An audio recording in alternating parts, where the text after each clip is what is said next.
What is going on, guys? Pen153 for KTFO Gaming, and today bring you a brand new video on Gfinity 3. But before we get into that, a little bit about the gameplay. This was going to be one of the gameplays in my Peno first time series, but as I was editing it and putting all the audio together, I realized it's Scrapyard, and I've played this map 100 times. So for me, it didn't really count for the series. I don't know. I just didn't like the fact that I've played the map thousands of times. And I don't know, I just didn't like it, so I'm gonna use it, you know, as a background gameplay. Hope you enjoy it. I got like 40 kills. It was really good. I haven't played the map in a while, and it was a nice, refreshing map to actually play a map that is actually good. So Gfinity 3, really good event. The placings were Envy got first, Epsilon got second, and they really both deserved it. Envy played a hell of a series or event. So did Epsilon. They just crushed it, and Epsilon just couldn't pull through in the end. But congrats to Envy, really well played. Third and fourth was Optic Nation and FaZe. Fifth, sixth, seventh, and eighth were Optic Gaming, Evil Genius, Team Caliber, and I forgot the one. Oh, it's in the back of my mind. Oh, this is gonna kill me. Whatever. So I'm sorry about that team that got 5th through 6th place, 5th through 8th place, sorry, and everything other than that didn't even qualify after pool play. So the event was set up with pool play first. I think you had 5 pools with 3 teams, and you had to be top of your pool for to win and get out of pool play. If you were bottom of your pool, then you were out of the tournament, and that went fairly well. I always agree with that. I think it kind of proves your matches up in your pool with the teams, and if you don't really pass pool play, then to be honest, I really don't think you deserve it unless you have like a really bad day. But the next day they picked all the seeds and everything, and all random, which I agree with, but the single elimination was kind of unfair in my opinion. Tournaments usually don't run a single elimination. They usually have a winner's bracket and a loser's bracket, and I prefer that a hell of a lot more. It's more content, and when a team has a bad series, they're not punished all that bad for it. They still have a second chance. Single elimination, you have a bad series, you're done, you're out, which is kind of unfair, but that's the way it was, and whatever, it happens. So Gfinity, the streams were good if you watched it, and the event looked good. The only complaints I really heard from Twitter is that the monitors were 5 millisecond delay, and I think Ricky tweeted that he could hear, or sometimes hear, the casters through the booths in like 1v1 situations, which is never really that good since it's supposed to be soundproof booths, but that's just me.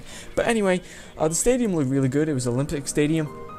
I know that it was like fully filled and everything, and it just looked really good, so props for Gfinity for that. And it was a real step up from Gfinity 1 and 2, real step up, good job. And they also had this like casting booth, not really casting booth, it was like before and after matches to predict and to talk about what happened after the match. I think it was Shane, I believe. Ali was there. He did that a couple times, and the girl, blonde-haired girl, I forgot what her name was, and the other guy, oh, I don't know what his name is either, but yeah, they kind of put their commentary into it, and it was really good. I enjoyed it a little bit. Towards the end, it kind of got annoying. I just wanted to see the matches, but it was like 4 in the morning for me. I guess I just got a little cranky. But let's talk about the fails of Gfinity 3, and to be honest, it's not really Gfinity's fault. It's Infinity Ward's fault. So this event really showed how bad of a game Ghost says. It really showed that it's all just about the luck of the game, to be honest. So first off, let's talk about the sniper hit markers that everyone got. It is not like it happened like once a series. It was pretty regular, like headshot hit markers. It was crazy, and the only you knew it had to be a kill shot because it couldn't hit anywhere else but the head or above the shoulders. It was crazy. It happened to Embos, it happened to a lot of people, and it's like every time it happened, it's just like, wow, that's crazy. But next thing I'm going to talk about, this is awful. So if you guys are not familiar with the S&D bomb glitch, basically the game decides when you can plant the bomb or not, depending on the round in S&D. This glitch came about around maybe 2 months ago, or a month ago, somewhere around there. It wasn't that long ago, and Infinity Ward patched it about, again, like 2 months ago. They patched it within a few days. It was good. Actually, I believe they patched it within 1 day. So good job with that, Infinity Ward. But they never decided to patch it on LAN, and I guess they don't pay attention to esports at all. So they didn't patch it in time for Gfinity, and guess what happened? All of Gfinity, S&D bomb glitches. You have no, I can't count how many times it happened. It would just mess up the whole series, because S&D pretty much turned to team deathmatch with 1 life. That's what S&D was, this event. Team deathmatch with 1 life. Good luck. It's like you can tell when teams would go to plant the bomb, it just wouldn't work. They just kind of stood there and like, well, we're fucked.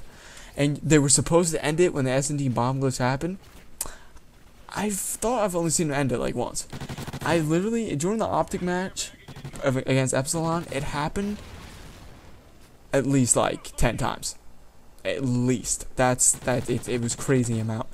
And it's not just, it just happened to them. It even happened in the finals, which was crazy. Like, oh my god.